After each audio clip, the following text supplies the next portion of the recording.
Welcome to the She Will Shine podcast, where we bring you the real stories of female business owners. My name is Danielle Price and I'm the founder of She Will Shine, a supportive business network for women. It's time to give a voice to women in business and discover their journey. Hi everybody and welcome to the She Will Shine podcast. Today I have the lovely Jane McKay with us. How are you, Jane? I'm well, thank you, Danielle. So for the lovely women out there who may not know Jane yet, Jane McKay is a marketing consultant who has been in the business of marketing for more than 15 years. As a marketing strategist, personal brand designer, copywriter, web designer, and marketing coach, one of her clients calls her a marketing unicorn. And I believe that, Jane. I believe you have unicorn in you. Yeah, we're all a little bit magical, aren't we, Danielle? We sure shiners. Are. I believe so. I have, but I'm slightly biased, Jane. A little bit. Yes, just a little bit. But I'm so glad you're here today because your story is a very interesting one, including a tree change. So We're going to get to that. But let's start out with maybe your time at university. What did you study? So what I call my play degree, my undergrad, my first degree was a Bachelor of Arts, Social Science, Sociology and Anthropology majors, which was really fun because I love studying people. It's like, and I think those skills have really helped me through my business. And then I did a master's in media and comms, which I'm really going to age myself here. I got to build a website in Word and then export it as HTML because there were no content management systems back then that were accessible sort of really non-developers. And then I did a advanced diploma in management when I was working in corporate, which was fun as well. I love learning. I'm always learning stuff. And it's one of my core things is I place a lot of value in learning and advancing myself. So that's how I came to be, but it took a while to get where I am. And then once I'd done my master's, I actually studied copywriting at the Australian Institute of Copywriting. And so that was my specialization. That was what I was going to do as my job. And when I started out my freelancing business in 2009, I was a copywriter. And that's why my business name is Jane McKay Communications, because that's what I was doing. And then since then I've been on this massive evolution and now I'm completely different business. So I still do copywriting though every day.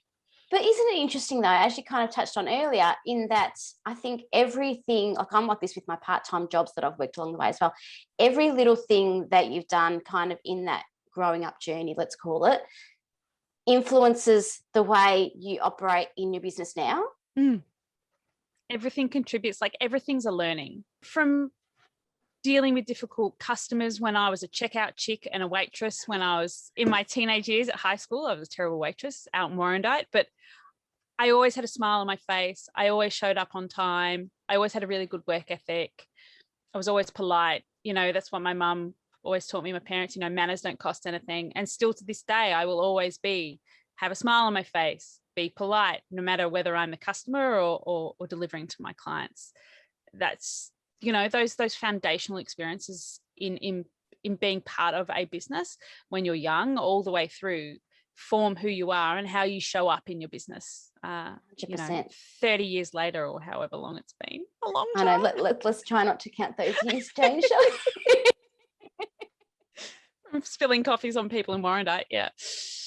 I was a checkout chick, so there you go. We've got another thing in common there. I was a checkout chick as well.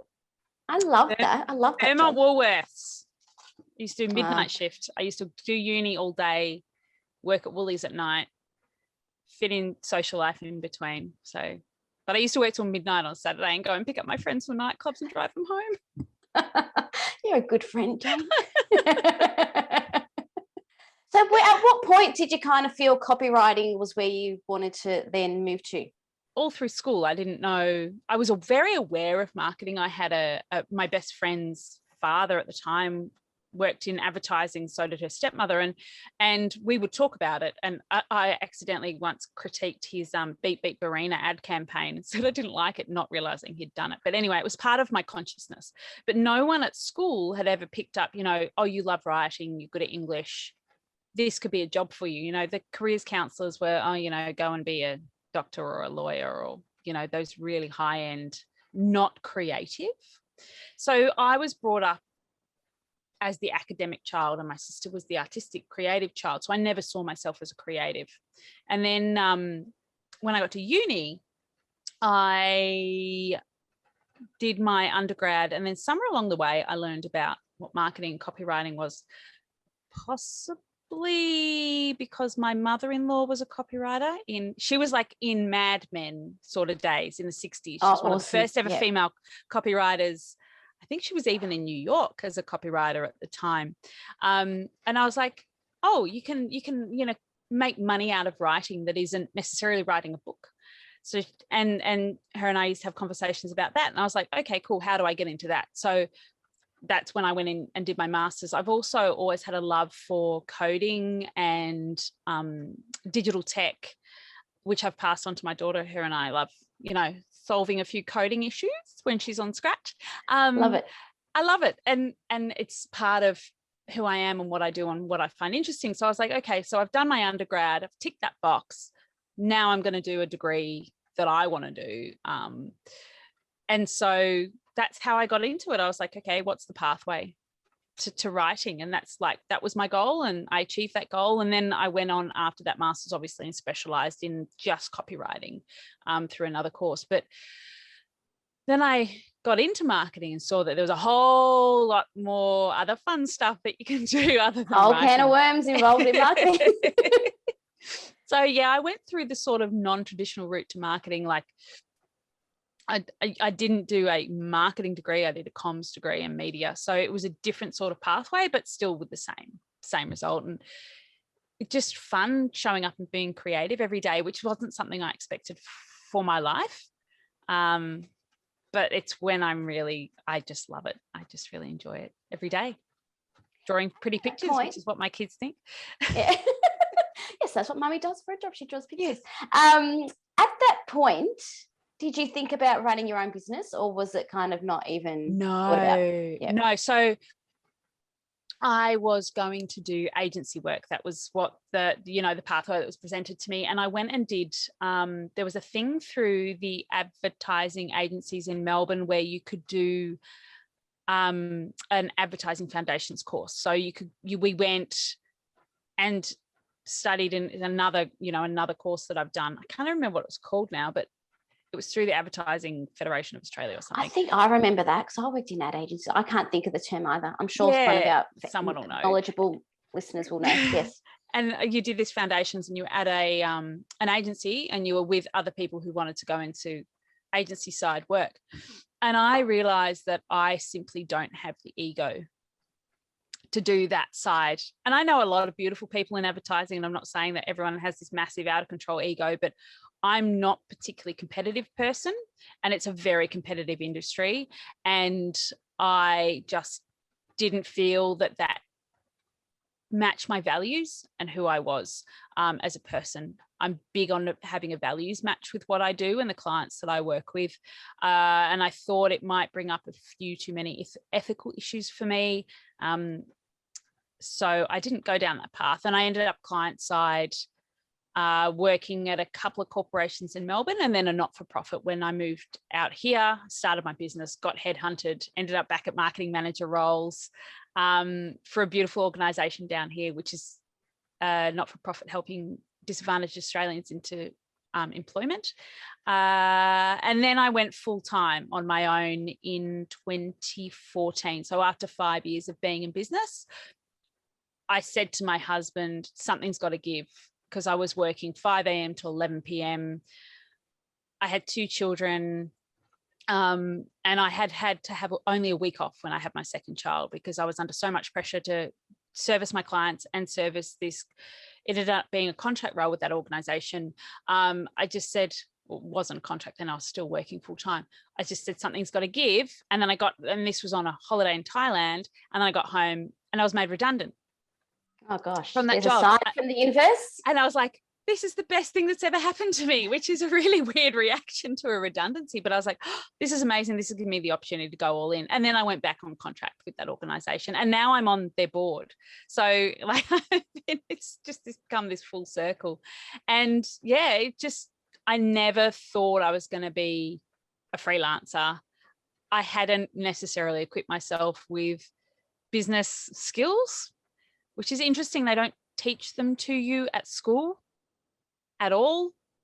And so many people run their own businesses and don't know what a P&L is and don't know what how cash flow works. And so I have learned some really tricky lessons along the way. And, but, you know, I pre-COVID was at a point where I was doing doubling my revenue every year. COVID took a massive hit last year post bushfires as well. That really had a huge impact on my business. For people who may not know where you're located, yeah, would you like to share? Yeah, sure. So I'm in East Gippsland, I'm in Brisbane, which was severely impacted by the bushfires last year. So 2019, our first evacuation was at the end of November, and we were evacuated on and off until mid-January. So there was 6 weeks where I was barely functioning as a human, let alone being out of work. I did a little bit of work, but you think like, yeah, I'm evacuated. We ended up at my husband's office. I'll be able to really focus. And when you're in that deep trauma, you can't do anything. I can't, you try to imagine what it would be like, but I can't even imagine how it would be, to be honest. It was a very strange lived experience. And because we were going and then coming back and going and coming back, you just couldn't settle to anything. It was a really strange experience. So that the trauma from that obviously took a long time to come back from and reestablish my business. And then we went on a cruise for 2 weeks at the end of Feb. And then we ended up on the cruise to nowhere because no one could have us, obviously, because COVID was just starting. But when we got on the ship, that was the 25th of Feb. It wasn't such a big deal to us. We didn't feel it was. We thought it was going to pass, like SARS and MERS. And we're on the ship, and then we end up in New Zealand. And then we went to Eden, which is about 3 hours from my house, which was nice. But the people we were seeing were saying, have you got any toilet paper? And I'm like, why would you ask that question? Because my sister had come up to see my bestie who'd flown out from England to go on this cruise with us. It's this massive holiday for our 40th. We're like, why would you ask that question? She's like, on your way back, anywhere you stop, try and get toilet paper. I'm like, what's happened? Because we were in this no Wi-Fi bubble. It was a beautiful way to spend 2 weeks. And then we got off and the world had completely changed. And yeah, we did have toilet paper though. So that was a relief. I didn't know, like, what's your toilet paper status? I don't know. Like, I can't remember what I bought before I left. It's so strange. Like the bushfires, which were like unbelievable on so many measures. And then coming, 3 weeks later, COVID. Yeah. How does that affect you as well? A whole heap of things, as a parent, as a business owner, and just as a person in your own right. Well, the bushfires for me personally, and my husband and I have talked about a lot with COVID on the back of that. There's a lot of unprocessed trauma out here in East Gippsland, and I'm sure up and down the eastern seaboard of Australia. But for me, it was getting my kids through. So both my kids had PTSD as a result of the fire. My daughter's was more complex than my son's because she was older. And basically our focus for 2020 was getting her through that trauma. So there was a lot of assistance offered to us by Bushfire Recovery Victoria, so including free counselling. And then I tapped into a friend of mine who works specifically with emergency workers on PTSD. So she helped me do an exercise, an NLP exercise, neuro-linguistic programming exercise with Indigo, my daughter, to help her process that trauma. And that was the one thing that actually really did help. So she was having panic attacks every day. It was incredibly traumatic for her. So that was my focus on getting through the fires. And as we hit the 12-month mark, I felt more of a lightness. Like I felt that it was really starting to pass for us as a family. And obviously homeschooling or learn at home gave us other focus for getting our children through yet another trauma. But even last night, so my kids have got a complex health issue as well. My daughter's at home with me today. called fructose malabsorption, which is a dietary intolerance which manifests in a whole bunch of physical systems and mental symptoms. So we're working through with another specialist to process that, to try and get over the symptoms of that. And she said to me last night, she's 10 and a half. Oh, Mum, I feel like I've got so much going on in my life. She said, I've got the bushfires, and then I've got COVID, and then I've got fructose malabsorption. And I'm finding it a lot to cope with, bearing in mind she was in a lot of pain last night. And for her to How be mature for a 10-year-old. for her to be articulating that at 10 and a half.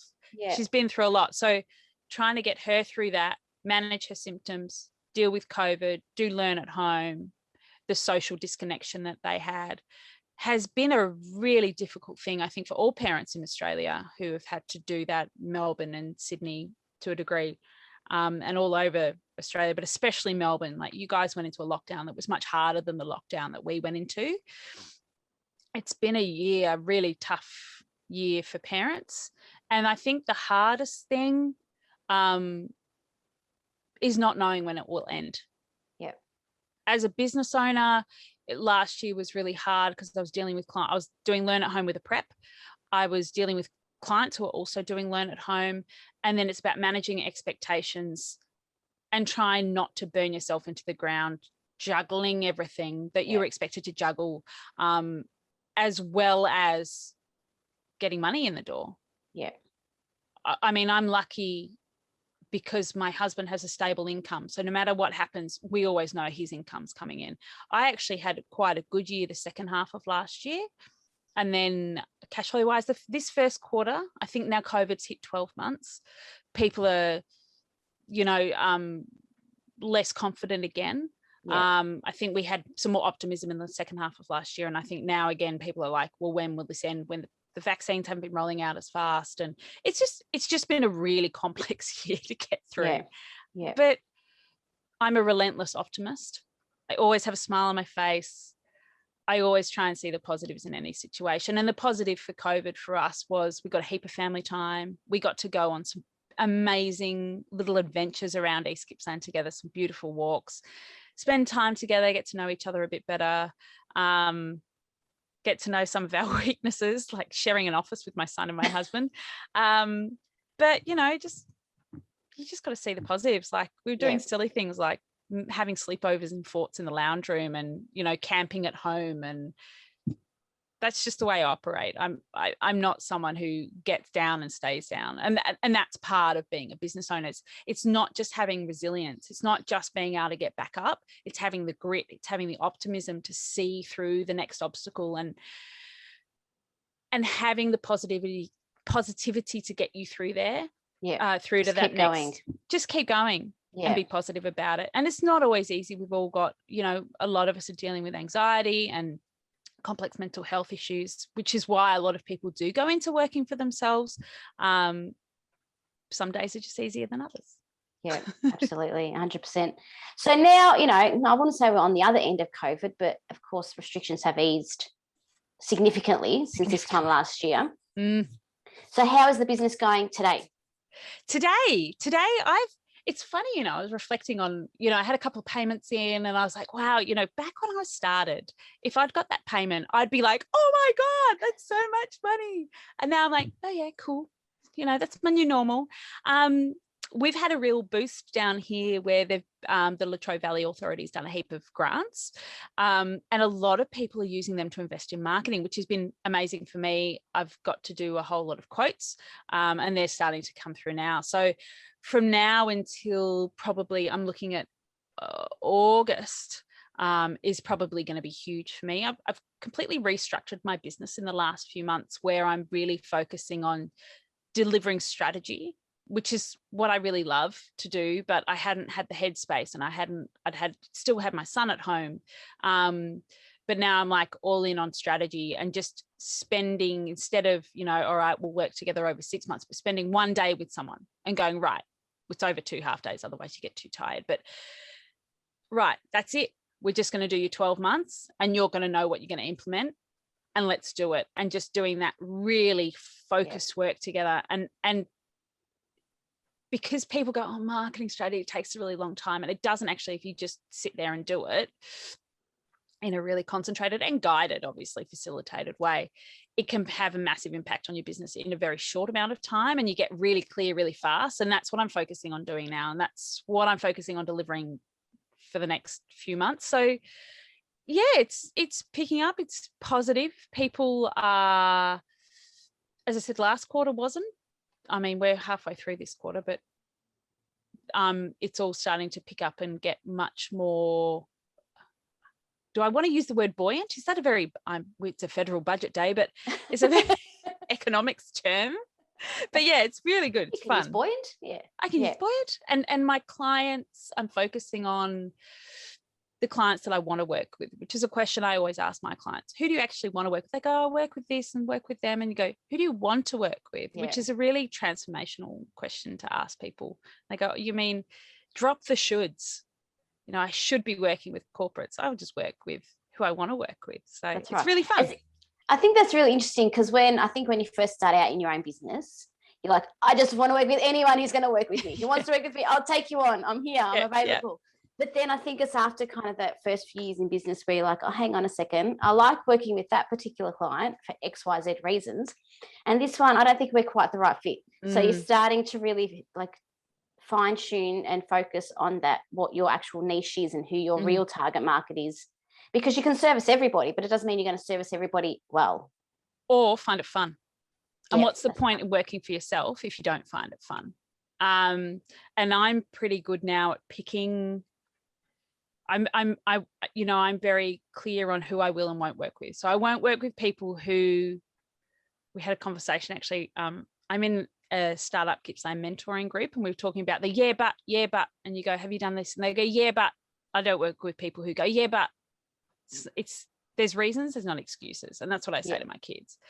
You're either here to show up and do the work, or you're not. And that I'm very clear on that. So anyway, I'm a bit of a hard ass. Yeah, love it. But you've got to be. I think you've got to. It's like when we say, oh, we've got to put our big girl pants on, but it's true, because too often we can be taken advantage of as well. And this is our business and this is our livelihood, so we need to make sure that it's working in our favor. And having really clear boundaries. So if you email me on a Sunday, I'm not going to get back to you.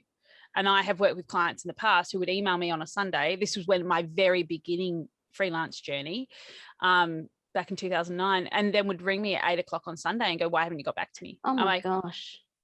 And this person positioned herself as a woman in leadership in Australia. And I was like, whoa, that's not leading. No. So I'm very controlling. Yeah. And slightly cray. So I'm very clear on my boundaries now as well. Did you find because you're in Melbourne and you then moved to Brothen, how was that? Like, was that a point in time when you kind of like, this is my time now to do things my way? Was there kind of a point that you felt that? Well, it's interesting because I'd left corporate. When I'd gone into my last corporate job, I said, I'm only going to be here 2 years. And they were like, that's cool. We'll take you anyway. And then that was a really high pressure job, very high stress, a lot of money involved, big budgets, very scary, pressure, a lot of sleepless nights. And then I came here and I took 6 months off. I went to England with my mum, saw my grandma and my sister and my cousin, went to Paris. It was very nice. Got to a point where I had a very, very, very clean house and went, right, I've got to do some work. Now what? Now I'm out here in Brothen. I got a blazing fast ADSL connection. What am I going to do? And I went to an event, and this shows you the power of a small country town. So I went to an event in Bairnsdale, which is our nearest city. It is a city.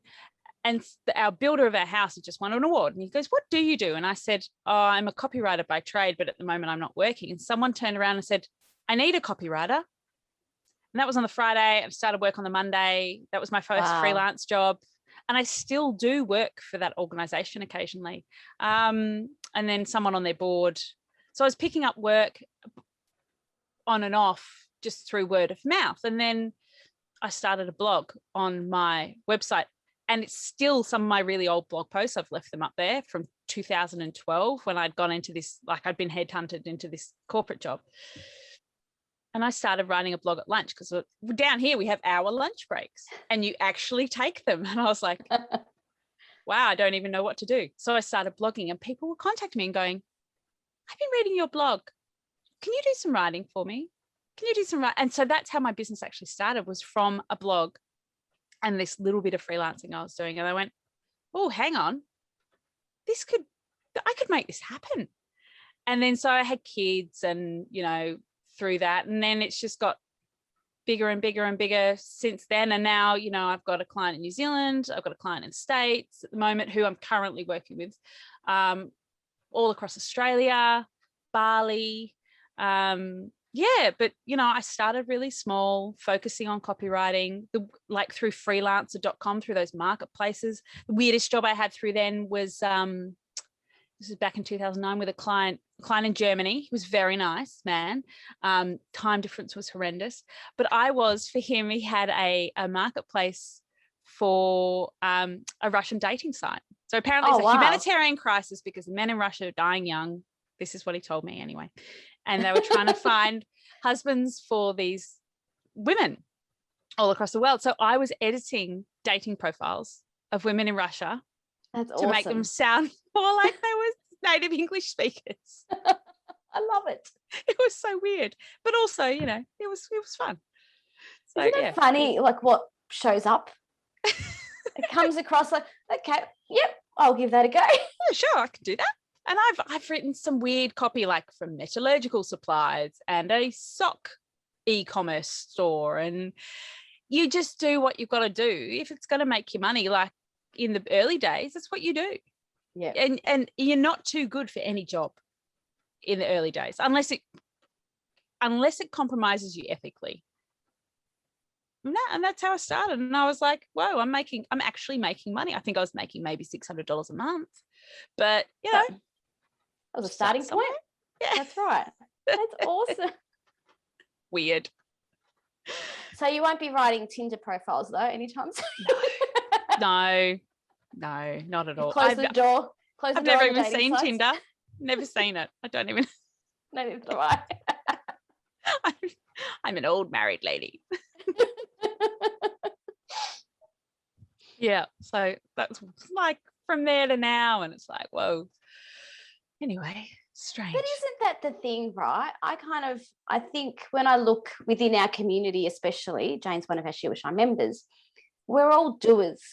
Yeah. We all get in there, we get the job done, we do it well to the best of our ability. Yeah. And then the next one comes along and the same process. Yeah. So I think I don't know if that's a women in business trait. It's definitely a She Will Shine member trait. But I find it really interesting because I think as a woman, we're so determined to achieve our goals, and we have other responsibilities, family and other things going on around us, but we have a laser sharp focus, and when it's work time, it's work time. Oh yeah. I am in the early days, I found the discipline hard. I think more because I was working from home for a salary. So it was like, oh, I'll just go off and do this thing. I'll just go off and do this thing. And now I'm like, I get up, I do my workout, I'm in the office. That's it, non-negotiable. And because I always have so much to do, so I'm always sort of booked a month or two ahead, I've always got so much to do that if I don't do it, no one else is going to do it. And it's just going to sit there and, you know, not be done. So I sort of structure my day in that I do the hard stuff first. So that the more brain power stuff like writing. I'm like that. Yeah. Yeah. First thing. And then I do like reward myself with a bit of web design in the afternoon because that's what I really enjoy. And that's just how I structure my day. But I have off days, and if I'm having a bad day, I'll just meditate or I'll go and have a nap, but I'm more likely to meditate because that's more of a productive thing to do than if I go and have a nap, I'm a bit, but I have so little time to get everything done. We were talking about just GSD at the weekend, get shit done. Like you just get in there, get it done. And I find my work really energizing which is the opposite of how I found it when I worked in an office. I would get really tired and slump. And now I'm like, go, go, go. Like I get in the office, I'm going. And then I'm like, oh my gosh, it's 2:30. I've got to go and pick up the kids. And exactly that washing's still sitting in the washing machine. Oh, and then I was like, oh, okay. Like working is my happy place. Like I really enjoy it. I really get a lot of energy out of it. And it's just how I show up every day. And it's a joy to do every day. So. And that's exactly, I think you've hit the nail on the head, as they say, because it is a joy, because you're doing something that you love. And I think that's the difference. You know, I was working in advertising agency, was my last full-time job back in the day. And I hated it. I hated it. But 5 o'clock, I was out the door. Yeah. Whereas me, I'm like counting down the minutes. Yeah. And I'm like, 3 o'clock. Oh, shit, got to go pick up the kids. Oh, no. I don't want to go. But you literally got to tear yourself away from your work. Like there's such a difference in the motivation levels because you love what you do. Such a privilege. Yes. That's right. And you work with amazing people, and it's just the whole process, start to finish, is amazing. Yeah. I love it. And you get to do it in a beautiful location. I do, a very wet location today, but yeah, beautiful. And we're building, Danielle and I have had a lot of conversations about she sheds, but I'm building my she shed almost. I've just got to get my architect, my husband, to get it finished, the detail. But you know, he's been busy building playgrounds anyway. So he's just got to finish the plans, and then we'll got to find a builder, which is a bit challenging at the moment. But I can't wait for that to happen, and then I'll have a completely separate space outside of the house where the kids can't open the door and go, Mom, I'm hungry. And because they're older, they don't need that constant supervision, which again is liberating. So I'm really excited about that, because that will feel so different to go every day. Like I'm in our small study, which is also like a lot of storage in here, and it will be my space, and it will be tidy, and it will be light and bright and beautiful. Anyway, that's been on my vision board for a while. I'm big on manifesting and all of that stuff as well. So I'm just really excited to have that separate space, and yeah, it's like I feel like a real grown-up business owner when I've got that. I don't know why I don't feel like a grown-up business owner now. But isn't that funny? Because sometimes we don't, because say we work from home, and it's a little bit different now with COVID, obviously, with a lot of people working from home. But a lot of people think, if you work from home, it must be a little hobby, something on the side. People still send me job ads. I go, I've been doing this for my own business 12 years. I don't need a job. Yes, it's a strange misconception, I think. The difference between working from home in your own business and possibly being an Avon lady back in the day. Yeah. And it's this weird thing where people assume you're not making any money. Yes. You're like, well, it's a legitimate business. It's a legitimate business, guys. Yeah. I pay tax. God damn it. My accountant tries hard, but there's legalities. No, just like I remember the first year I had to pay tax, and instead of being, oh my God, I've got to pay tax, I'm like, yay, I get to pay tax. I'm so excited. And my accountant went, you know what? It's a really weird thing. My accountant said, people who work for themselves aren't meant to be this successful. And I was like, what? You need to fix your money mindset, bro. So Jane, kind of like that was obviously when you're paying tax, because it's a point where you're like, oh God, shit, I'm making a bit of money now. I'm going to ask you 2 questions. What are the highlights of working for yourself, and what are the biggest challenges? I think the highlight and the biggest challenge are the same thing. And it's actually my husband said this to me this morning.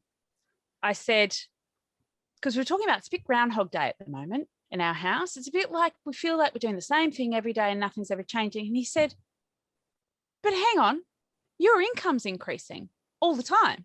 And I was like, yeah, but it's not at the level I want it to be. And he's like, yeah, but if you'd looked back 5 years ago and gone, you'll be making that amount of money in 2021, I would have gone, yeah, right, in my little hobby business. I did that in inverted commas for everyone listening on the pod. Yes. for our listeners, not our viewers. So the biggest challenge is the great highlight for working for yourself is that your income is scalable. It's not fixed. You can at any time earn more money than you did yesterday or than you did last month. And you can always grow that, as opposed to when you're on a salary and you're completely capped until you have a performance review or you ask for a pay rise, whatever. But the biggest challenge is you're always having to find the clients to pay the money to make that income. Do that, to make it happen. When you have really beautifully, which is something I concentrate on, really focus on, is having really aligned marketing. So I call in my dream clients. I use my language, I use my social, I use videos to say, here I am. I invite you to get in touch if you would like to work with me. I'm not going, buy my thing, buy my thing, buy my thing all the time.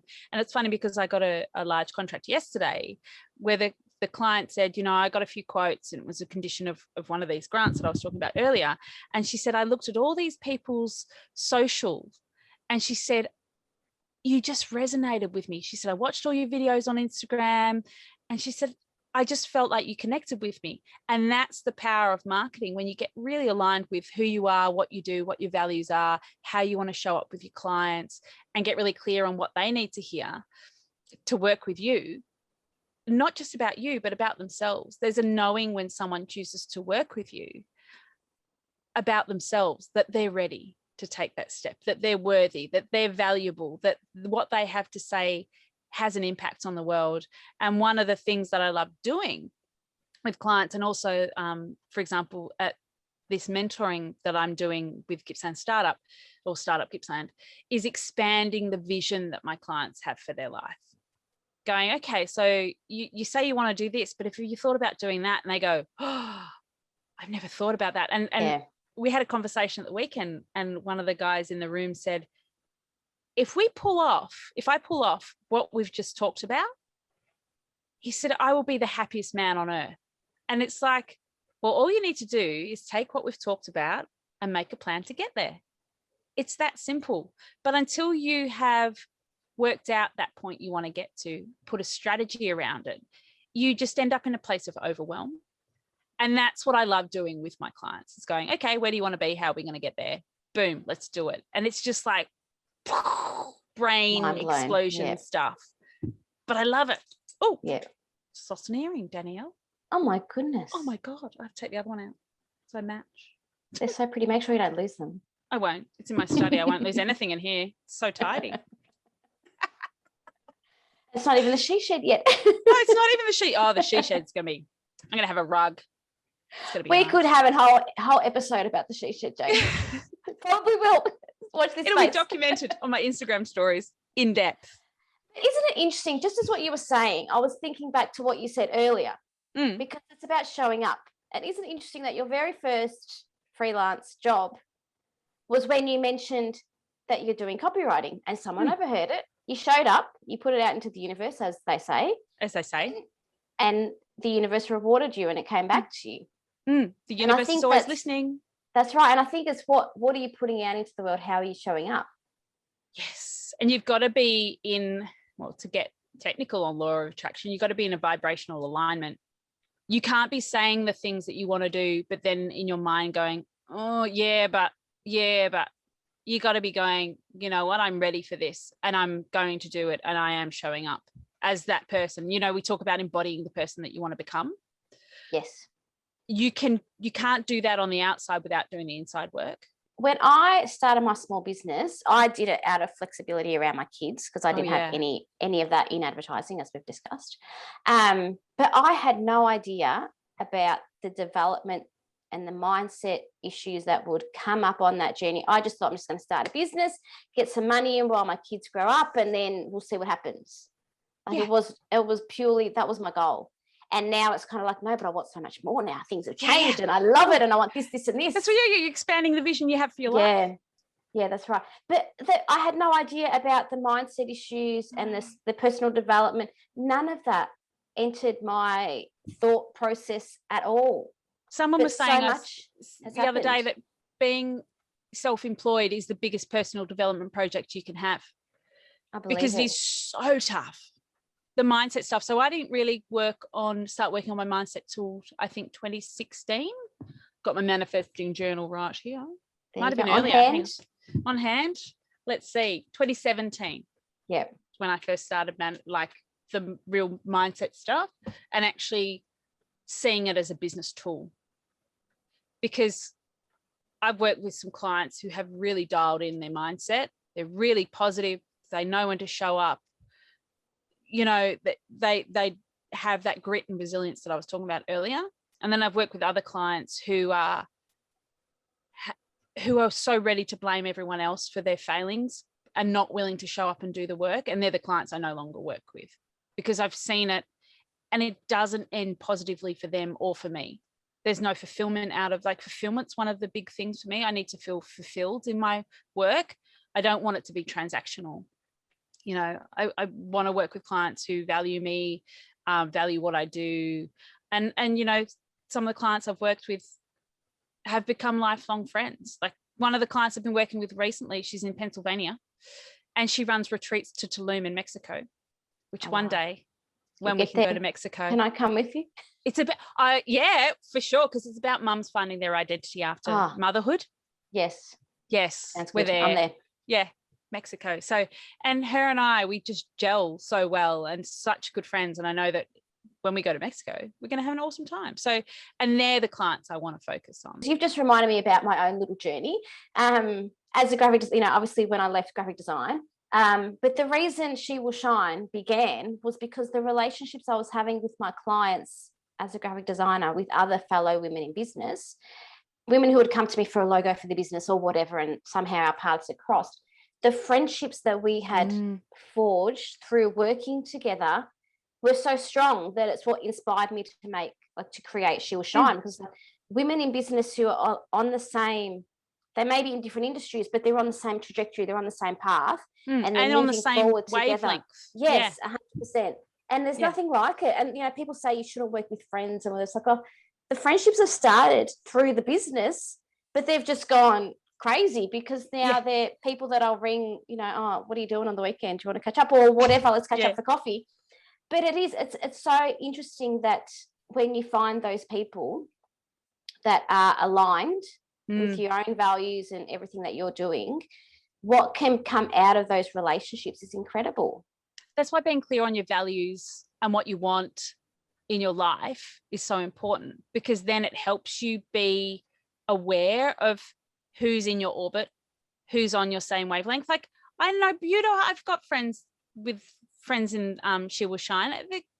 It's just amazing, like, having those relationships with people and going, like, if you've got a problem, you can just flick an email like to you or a DM or whatever, or, you know, all these people that I know, and they're some of also my greatest supporters. So if I put stuff on Instagram, you know, people always make an effort to comment or like it or send me a DM, and it's like just this little buck up that we're all in this together. Like, it's beautiful. We've got your back. Yeah. And it's just amazing. I love it. And isn't it amazing, because it's carried out, obviously I've never met you face to face, which I'm dying to meet you face to face, but isn't it amazing, like, the friendships that can be formed in a virtual space and how real they are, even though they've been purely online? We just look at, like, I've got 2 online mothers groups, and I've met some of them online in real life, but because I live so far away from everything anyway, and they're some of the best friends I'll ever have in my life. Yeah. Like, we've cried together. We had some really great Zoom catch-ups during COVID. You know, and their heartbreak is my heartbreak, and their celebrations and joy are my celebrations and joy. And that doesn't just have to be in a personal sense. That can be in a business community. And you know, out here, there isn't really the opportunity for me to go network with people who really are my people. There's a lot of business out here, and there's a lot of businesses doing really well, but they're not aligned with who I am. And that's where online space, and obviously people are much more open to it now because of COVID, has really opened up this whole world of people that I love to connect with and have a chat with and have Friday night drinks with. But I missed them last week because I was preparing for Mother's Day lunch. So yeah. So what do you foresee in the future, Jane? Once you have your she shed and you're sitting there looking at your roving hills? I was just actually doing a goal setting exercise. It's all written here. Because I haven't taken the time with myself to go, okay, what are my goals? How am I going to get there for a while? And I just had a bit of downtime this morning, and it's once I've got the she shed. So I was having a conversation with one of my mentors last year, and it's about working 4 hours a day, 4 days a week, 44 weeks a year, and having 8 weeks leave from the business, yet still earning.